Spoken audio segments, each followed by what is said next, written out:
বর্ধমান পৌরসভার 2025 এবং 26 আর্থিক বর্ষের জন্য যে বাজেট আমরা প্রস্তুত করেছি, আপনাদের সবাইকে আমরা আমন্ত্রণ জানিয়েছি। মিডিয়ার যারা আছেন আপনারা প্রত্যেকেই বর্ধমান পৌরসভায় স্বাগত, অভিনন্দন জানাই।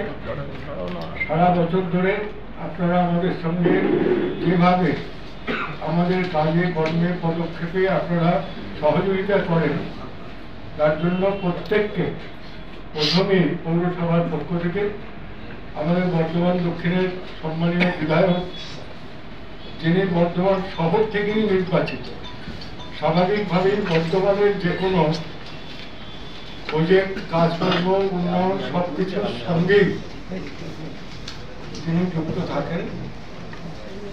তিনি আছেন আমাদের পৌরসভার সম্মানীয় পৌর পিতা, পৌর মাতারা অনেকেই এখানে উপস্থিত আছেন।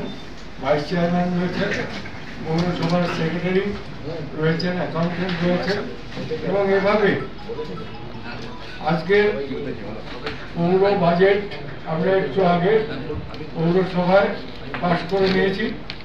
সমস্ত কাউন্সিলররা মিলে সর্বসম্মতিক্রমে 2025-2026 293 কোটি টাকার বাজেট তারা অনুমোদন দিয়েছে।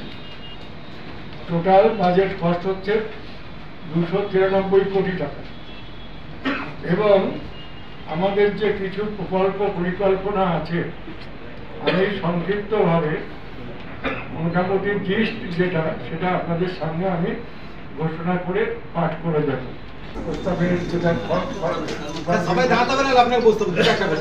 একটু নামিয়ে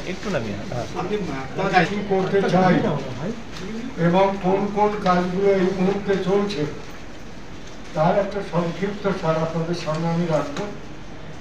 যেমন করে আপনারা বছরের পর বছর আমাদের সহযোগিতার হাত বাড়িয়ে দিয়েছেন, এই বাজেট ও রূপায়ণের ক্ষেত্রে আপনাদের সেই সহযোগিতা পাবো এই আশা নিয়েই আমি আমার বাজেট প্রস্তাব আপনাদের সামনে, যেটা আজকে অনুমোদিত হয়েছে বোর্ড অফ কাউন্সিলরদের মিটিংয়ে, আপনাদের সামনে আমি একে একে পাঠ করে শোনাচ্ছি। তৃতীয় বাজেট আমরা 2022 সালের 16 মার্চের শপথ নিয়েছিলাম এবং তারপরে আমরা যে বাজেট পেশ করেছিলাম সেই অনুযায়ী এটা আমাদের তৃতীয় বাজেট। এখানে আমরা এই 3 বছরে আমাদের বর্তমান বোর্ড রাজ্য সরকারের বিভিন্ন প্রকল্প সাফল্যের সঙ্গে এগিয়ে নিয়ে চলেছে। দুয়ারে সরকার ক্যাম্পের মাধ্যমে বর্ধমান শহরের লক্ষাধিক মানুষ উপকৃত হয়েছে। এছাড়াও আমরা বিভিন্ন উন্নয়নমূলক কাজ করে চলেছি।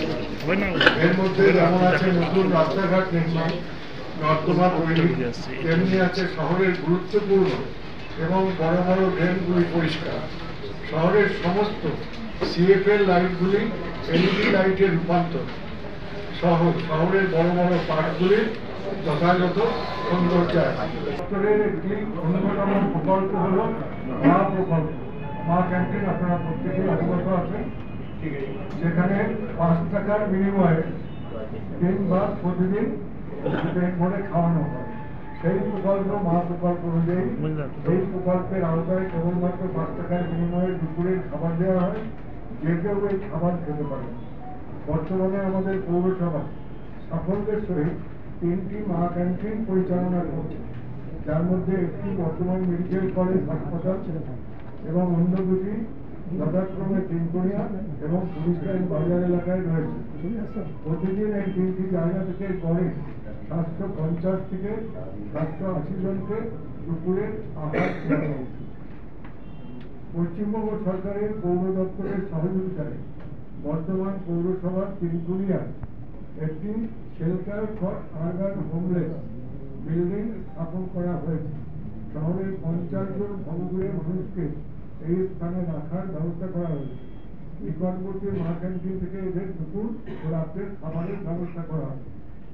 এই যে সেন্টার ফর আরবান হোমলেস, প্রায় 2 কোটি টাকা দিয়ে তিনকুনিয়াতে 3 তলা একটা ভালো বিল্ডিং করে সেখানে যাদের আশ্রয় নেই, রাত্রিকালীন আশ্রয়, তাদের জন্য ভবঘুরেদের জন্য তাদের জন্য এই আশ্রয়স্থল তৈরি হয়েছে। এবং 5 টাকার বিনিময়ে খাবারের ব্যবস্থাও মার্কেট থেকে তাদের জন্য করা আছে। খুবই আনন্দের খবর হবে, আগামী মার্চ 2025-এর মধ্যে শহরের প্রায় সব ওয়ার্ডে প্রাথমিক পর্যায়ে অমৃত প্রকল্পের জল পৌঁছতে পারবে। প্রকল্পের কাজ যত এগোতে থাকবে লক্ষ লক্ষ বর্তমানবাসী ততই পর্যাপ্ত পানীয় জলের পরিষেবা পাবে। পুরনো সমস্ত বিয়ে বাড়িগুলি আমরা সংস্কারের কাজ শুরু করেছি। উপরন্তু উক্ত বিয়ে বাড়িগুলি ছাড়াও বর্তমান পৌর উৎসবের সঞ্চিত অর্থে আরও একটি নতুন বিয়ে বাড়ির কাজ আমরা শীঘ্রই শুরু করতে পারব। এটা আপনাদের জানিয়ে রাখি, আমাদের যে 500টা বিয়ে বাড়ির অনুষ্ঠান বাড়ি পরে তার সঙ্গে আরও একটি নতুন বিয়ে বাড়ি সংযোজিত হবে, আমরা তৈরি করব। এবছরই কাজ আরম্ভ হবে এবং আমাদের যেগুলো আয়ের সূত্র, মূল সূত্র যে জায়গাগুলো আছে তার মধ্যে বিয়ে বাড়িগুলো, অনুষ্ঠান বাড়িগুলো অন্যতম। তাই আমরা আয় বৃদ্ধি করার লক্ষ্যেই আরও একটি অনুষ্ঠান বাড়ি তৈরি করব, যেটার টাকা অলরেডি প্রস্তুত করা হয়েছে। বর্তমান পৌর উৎসবে সমস্ত খরচ খরচা বাদ দিয়েও আমাদের হাতে এখন প্রায় 70 থেকে 80 লক্ষ টাকা সঞ্চিত আছে। সেই উৎসবের টাকা দিয়েই আমরা এই বিয়ে বাড়িটি তৈরি করবো, কাজ আরম্ভ শুরু হয়েছে। আশা করা যাচ্ছে আগামী 15ই আগস্টের মধ্যে এই কাজ সম্পন্ন করা হবে। এই কাজ সম্পন্ন হলে বর্তমানবাসীর দীর্ঘদিনের একটি আশা পূরণ হবে। আপনারা জানেন প্রত্যেকেই, গত সপ্তাহেই আমরা টাউন হল সংস্কারের কাজ অফিসিয়ালি শুরু করে দিয়েছি এবং আশা করছি আগামী বছর 15ই আগস্টের মধ্যে আমরা এই কাজ শেষ করতে পারব। টাউন হলের সংস্কার হোক, আধুনিকীকরণ হোক এবং বর্তমানে একটা মর্যাদা সম্পন্ন টাউন হলের মতো গুরুত্বপূর্ণ জায়গায় একটা সুন্দর অডিটোরিয়াম হোক, এবং সেটা হতে যাচ্ছে। এবছরই আমরা আশা করি আপনাদের উপহার দিতে পারব। রাস্তাঘাট বানানো হবে। বর্তমানে দীর্ঘদিন পর্যন্তই একটা অভিযোগ বা সমস্যার কথা মানুষ উচ্চারণ করেন, বলেন। অনেক জায়গাতেই রাস্তাঘাট খারাপ আছে, যেটা সত্য সেটা সত্য।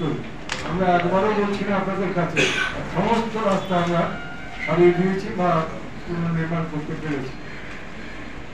হাউস টু হাউস কানেকশন দিতে গিয়ে আপনারা জেনে খুশি হবেন, ইতিমধ্যে প্রায় 60,000 বাড়িতে 60,000 হাউস কানেকশন প্রায় করা হয়ে গেছে।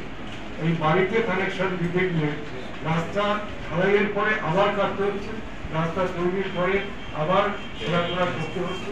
স্বাভাবিকভাবে রাস্তাগুলো অনেক ক্ষেত্রে খারাপ হচ্ছে, অনেক জায়গাতেই চলাচলের যোগ্যও নেই। কিন্তু যেহেতু পরে পরে পরে পরে বিভিন্ন মানুষজন আসছেন আর বলছেন আমার কানেকশন হয়নি, আমার হয়নি, তার জন্য আবার দিতে হয়, সেজন্যই রাস্তা নিঃসন্দেহে কোথাও কোথাও খারাপ আছে। তবে যেটা অনেকে বলেন না বা বলতে চান না, একদিকে যেমন খারাপও হচ্ছে, নিরন্তর কিন্তু বর্তমান পৌরসভা মেরামতির কাজও চালিয়ে যাচ্ছে, ঢালাইয়ের কাজ করছেন, পিচ রাস্তার কাজ হচ্ছে, বিভাগ ব্লকের কাজ হচ্ছে। বিভিন্নভাবে মানুষের এই সমস্যা বা দাবি যে বিভিন্ন রাস্তা সুন্দর হোক তার চেষ্টাও আমরা চালিয়ে যাচ্ছি। একই সঙ্গে একদিক দিয়ে জলের লাইনে কাটছে, আর একদিক দিয়ে আমরা ঢালাই করছি বা সেটা